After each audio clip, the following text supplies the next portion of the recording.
Fy enw i ydi Andrew James Davies a dwi'n darlithio yn yr Ysgol Addysg, Prifysgol Aberystwyth. Dwi'n dysgu ar y cynlluniau gradd, astudiaethau plentyndod ac addysg ac dwi'n arbenigo mewn modiwlau sydd yn ymwneud â dulliau ymchwil mewn addysg ac ymrwyedd diwylliannol mewn addysg. Mae'n myfyrwyr wedi ein hethol ni fel adran y flwyddyn yn y Prifysgol dwywaith yn ystod y 2 blynedd diwetha ac dyn ni'n ymfalchio yn hynny. Mae gennym ni staff ymroddgar iawn sydd yn hapus i dreulio amser gyda ein myfyrwyr i sicrhau bod nhw'n deall popeth ac yn cyrraedd eu llawn potensial. Mae'n staff ni yn dda iawn, yn greadigol iawn wrth cynllunio sesiynau dysgu sydd yn rhyngweithiol, sydd yn ymgysylltu a'n myfyrwyr, yn hefyd sydd yn eu hysbrydoli nhw. Ond yn ogystal â darlithoedd a seminarau, hefyd gewch chi gyfle i gwneud profiad gwaith, i ddysgu yn y gweithle. Yn ogystal â hynny,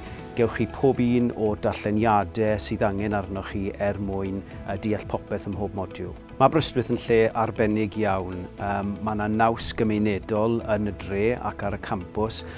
Dyn ni'n croesawu myfyrwyr o ledled y byd, ond yn ogystal â hynny, fe glywch chi'r iaith Gymraeg ar gampws yn y strydoedd ac yn caffis y dre.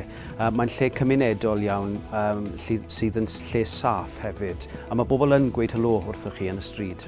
Am ragor o wybodaeth gallwch chi ymweld â'n wefan ni.